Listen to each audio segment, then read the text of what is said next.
In a kingdom nestled between misty mountains and sparkling seas, there lived a princess named Arya. Unlike other princesses in fairy tales, Arya had no flowing locks or golden tresses. She was completely bald.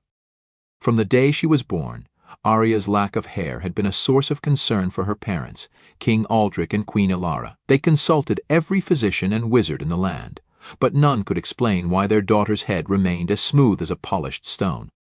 As Arya grew, so did the whispers and stares from the courtiers and common folk alike. Some said it was a curse. Others claimed it was a sign of great wisdom to come. But for Arya, it was simply who she was.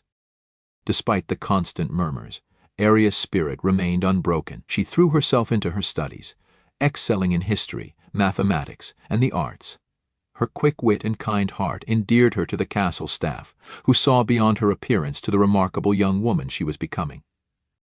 On her 18th birthday, as was tradition, a grand ball was held to present Princess Arya to potential suitors from neighboring kingdoms. The ballroom glittered with chandeliers, and the finest silks adorned the guests, but all eyes were on Arya as she entered. She wore a gown of deep purple, embroidered with silver stars. Upon her bare head sat a delicate tiara, nestled against her skin. Arya held her head high, her eyes shining with a quiet confidence that seemed to illuminate the room.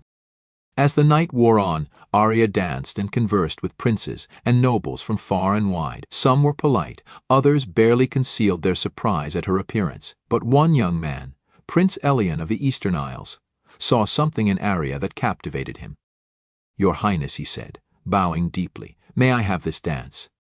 Arya smiled and took his hand.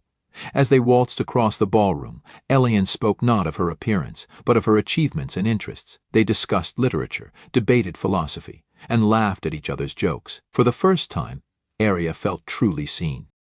As the ball came to a close, Elian asked for permission to court Arya. The kingdom buzzed with excitement. Could this be the beginning of a great love story? But not everyone was pleased.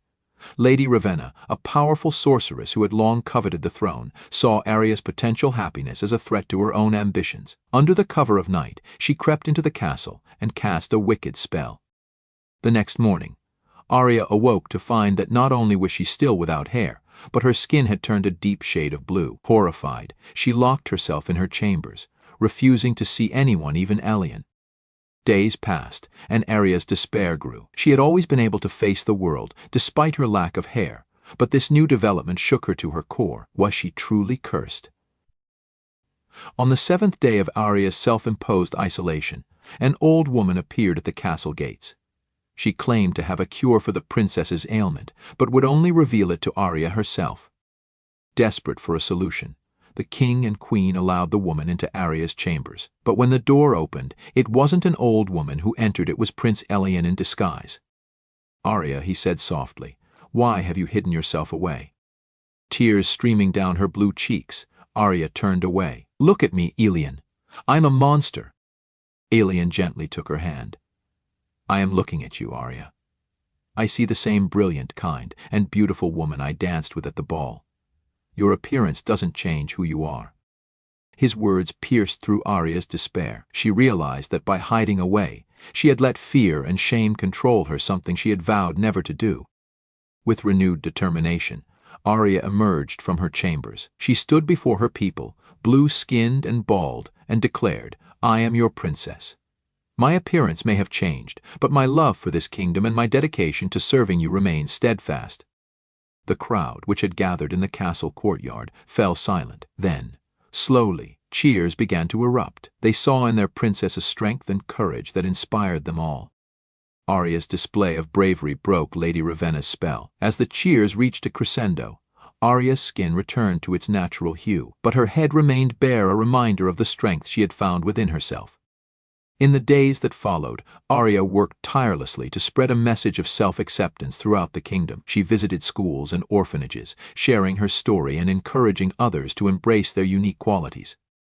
Elian stood by her side through it all, his love and admiration for Arya growing with each passing day. A year after the ball, they were married in a joyous ceremony that celebrated not just their love, but the diversity of the kingdom they would one day rule.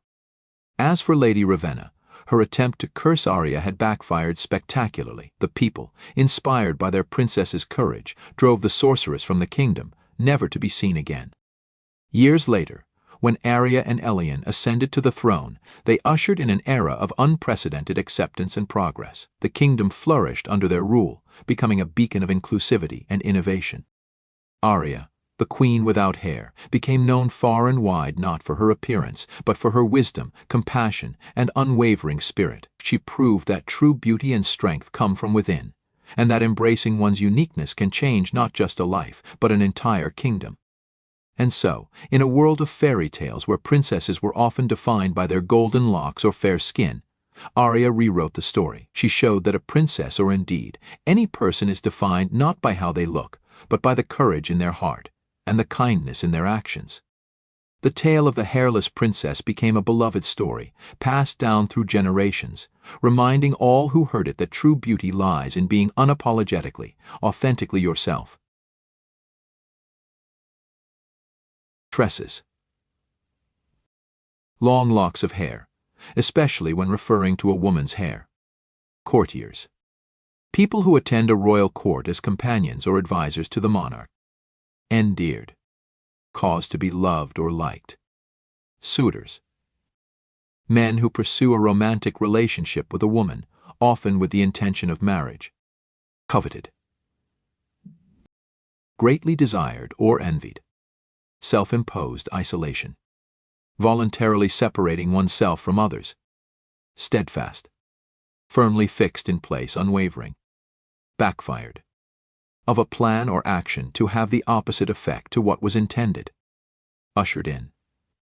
To mark the beginning of a new era or period. Beacon.